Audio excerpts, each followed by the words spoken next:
Oh well, nobody likes to be alone, but we do learn how to manage our own company and cultivate it and use it for good. I always said that you need to have hobbies outside of work and outside of your relationship. These give you space, gives your partner space, as long as it's responsible, because hobbies can become a way of escape from the relationship and a means of frustration for the person that's not doing them. When you look at the situation of enmeshment, that puts people in a very difficult bind, because you can't and shouldn't interfere in mother-child relationships. But if the mother and child relationship is shielding certain powerful elements and necessities from the primary relationship, which is yours with the adult parent, usually in most cases, who's enmeshed with the adult child, the golden child, mummy's boy or mummy's girl, daddy's girl. It can be any number of combinations. You don't want to be battling against someone in the background that's whinging, whining, griping, complaining, sulking, and undermining, vandalising, abusing who you are.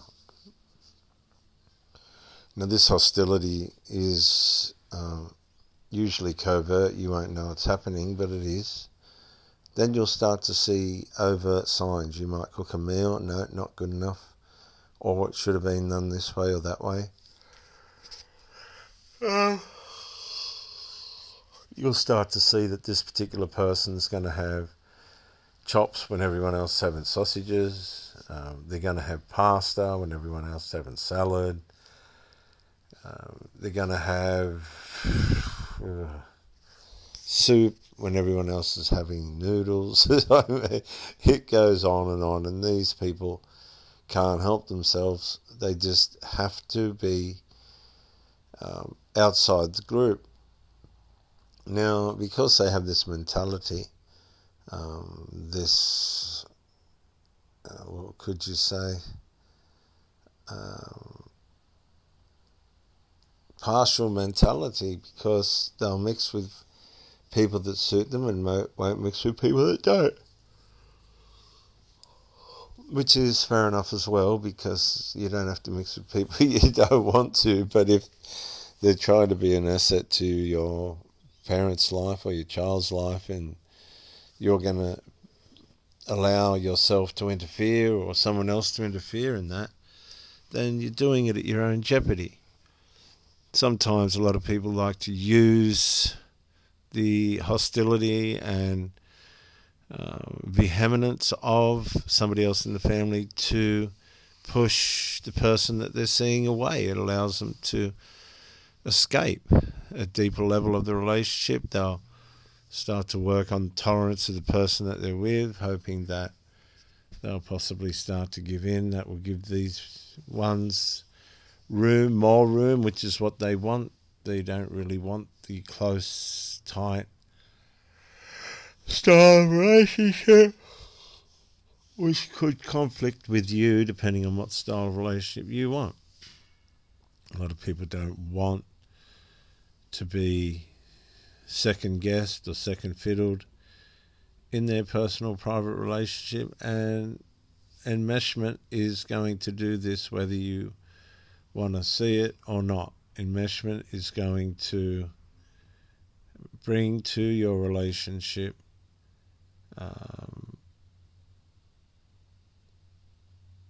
elements of void, elements of abandonment, even so far as elements of emptiness, elements of frustration.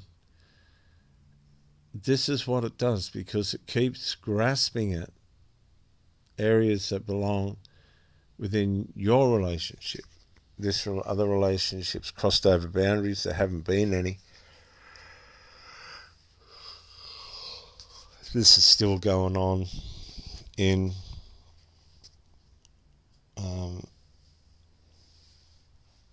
the family sector, the culture, the formation.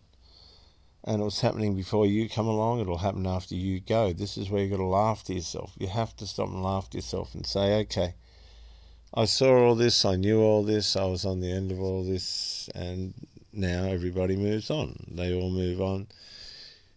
You can decide whether it was a waste of time or not, or whether you use that time wisely for yourself in that relationship with the person that you're with. Usually these are massive opportunities for you to learn what not to do. If you've done the right thing by that person and just come to the point where the unresolved is too much for you, then kudos to you, because there's no point you wasting time with people that aren't going to keep a healthy environment. So why is that ringing? A healthy environment. And this happens quite a lot, because you're going to get jealousies, you're going to get people snapping for the partner that you're with time and attention. They're used to having it, now it's shifted, they don't want that, they want it to themselves, they're going to get angry, they don't know how to develop, they don't know what they're going to do without the mother, they don't know which way to turn, they don't know which way their ass points to the ground, whether it points to the ground or not.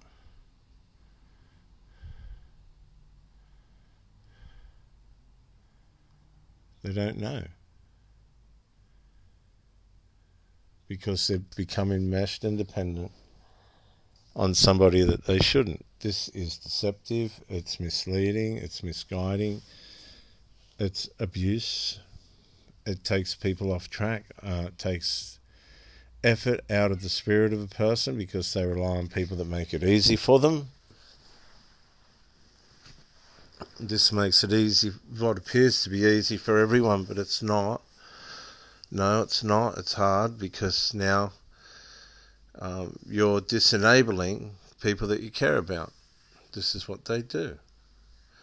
They drug out so that they don't have to be fully or conscious of their accountability that's required.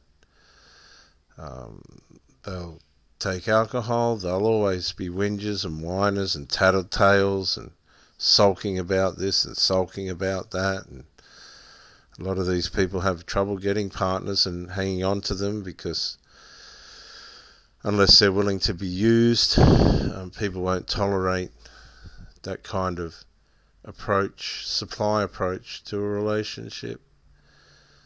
It's very sad when you think about it, because I've said to these people, you're putting your heart on the table.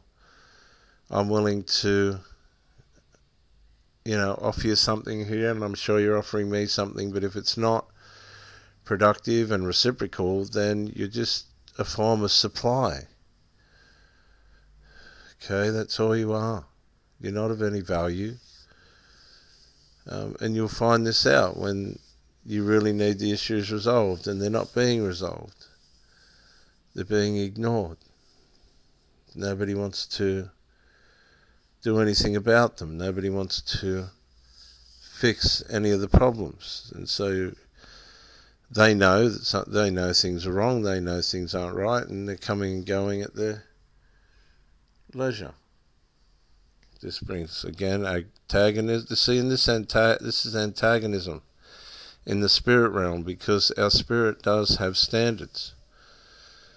And if somebody's antagonizing you, not by things that they have done, but probably by things that they're not doing, rather than what they are doing, this is very hard on the recipient of this neglect, because you've got to constantly question yourself, is this worth complaining about, or am I just being a pain? If I can just let it go, everything will be all right. And then you'll see that these things constantly happen. Oh no, something else has happened. Oh no, something else has happened. Another thing's happened. This has happened. There's always a new thing to have to be vocal about. But you notice nothing seems to really get fixed properly. Just sort of washes by. You start to wonder, what if something really serious happened? Would this person have my back? Probably not. Probably not. That's where the rubber hits the road. They probably wouldn't. And